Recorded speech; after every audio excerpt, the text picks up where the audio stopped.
Memories of Michael Hayes, Jimmy Garvin. Oh, well, they were all, they were two crazy guys. Jimmy is a pilot. Yep. For I guess American Airlines, maybe still. Baby doll. Memories of Baby doll.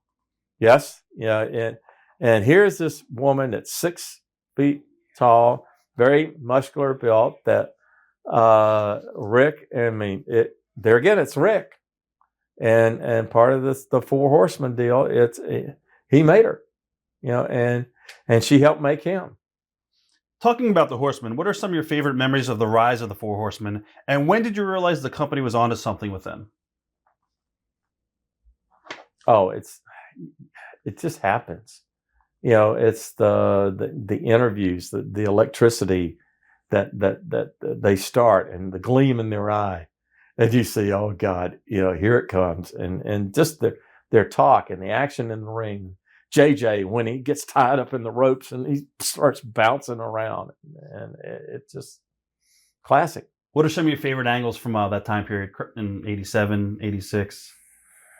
There was so much. Oh, really? I mean, it was, there were so many of them. I could watch Raw, and I can't remember what happened 3 weeks ago. But in my memory, I was talking to Meltzer about this today. We could recite almost every TV from like the 85 to 87. I remember all the promos, all the angles. Yeah. You watch wrestling today, and you forget about it 3 weeks later. That's how good your company was. And that's a shame. It's that my father-in-law would say, about golf courses. He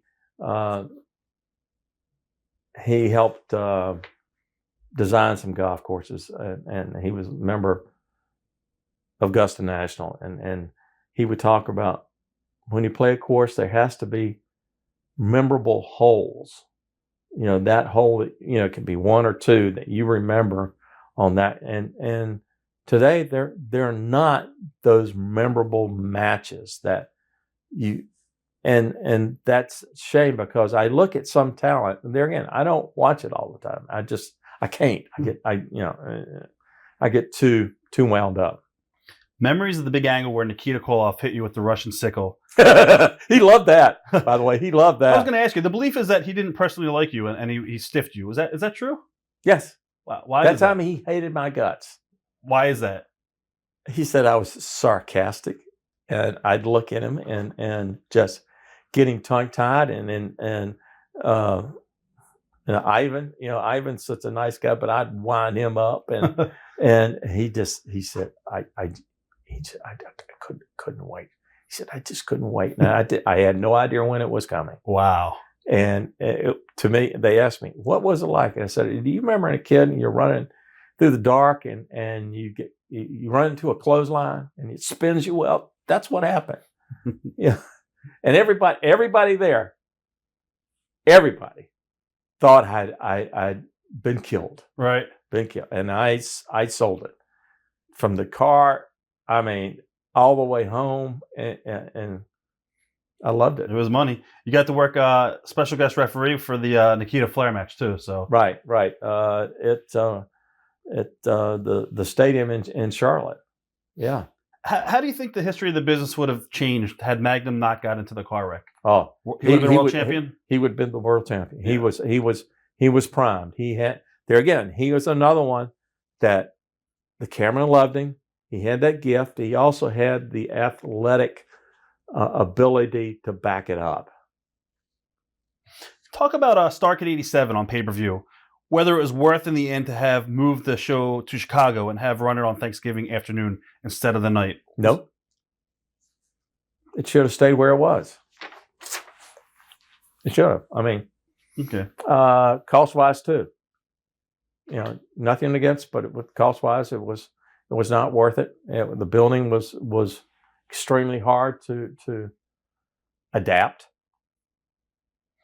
When you guys were getting a little bit more aggressive in the war against Vince, you guys pretty much ran the very first Clash of Champions up against WrestleMania 4. Did you guys ever get any flack from the cable companies for it?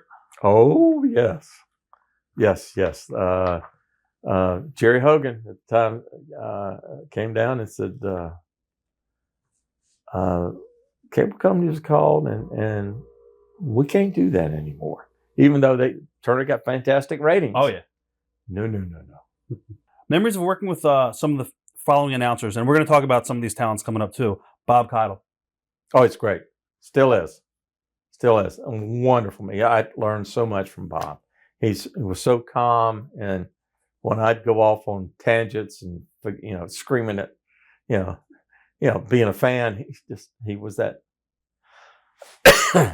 Tony Schiavone. Did you like working with Tony? Oh yeah, Tony, the kid. We had him grow a mustache to make him look older. Because see, he was the announcer for my sister's baseball team, single A in Greensboro, and I said, we got to do something here because of trucking time and everything, and Tony jumped at the chance, and Tony's doing baseball again. Baseball, but he's also doing University of Georgia. Oh wow, okay, cool. Oh yes, yeah, it's pretty neat. He's happy. Big Bill Ward. Bill, I really didn't work with Bill a lot. Bill was there when I was a kid. Screaming and yelling, throwing things at the wrestlers. It's a Big Bill Ward. Jim Ross. Jim and I. He was at the Mid-Atlantic Wrestling Gathering, I guess, in Charlotte last year, and it was sort of at peace. I resented for the longest time. Jimmy was a mark, with the buying Mid-South Wrestling. He didn't do his, due diligence, and all of a sudden, that was our, all these bills came up, and he went, "Oh my word!" But it is what happened. When Jim was looking out for Jim, we should have looked out for ourselves. Right. You're talking about when the buyout happened. Well, before the buyout, this was when we took over Mid-South Wrestling. Right. We inherited all their debt, which no one realized how much debt there was, and we should have done the due diligence and dictatorship, and we don't need to do that. We'll talk about the sale coming up too as well. Yeah. What was your approach to announcing? How did you approach it? I was a fan. Okay, so it was really easy. I didn't want to know anything about what was going to happen. Wow. So you didn't know the finishes ahead of time? Nope. Okay. I could guess, but I did not know. Now, when I was directing, it was the only, and even Jackie. Jackie was a great cameraman, my younger brother. One Man Gang said, talking about Jackie, he said, he had he said, come this way and so forth. Jackie would take the hit to get the shot. And all I had to say at that time when I was directing, Jackie, and everybody else knew something was going to happen. And, so they were on their P's and Q's, but Jackie knew what to do. You were pretty well known for being very rambunctious and cheering on the baby faces. What brought that on as opposed to just calling the moves? Somebody had to be a cheerleader. Yeah, I got a lot of hate mail. I forget who, when we had, who was it? I know Dave Meltzer in the Wrestling Observer. Meltzer hated my guts. He said, I think you were voted like the worst wrestling announcer in 3 years in a row or something. Yeah. He, well, hey, I gave him something to talk about, didn't I? Yeah. What's the key to being a good interviewer and making sure that the star you're on screen with gets the spotlight? I think you really need to talk to Gene Okerlund, because Gene could have a good interview with a broomstick. He knew how to draw that information out of someone that did not know how to talk. And I still, he's one of the best. One of the best, really is.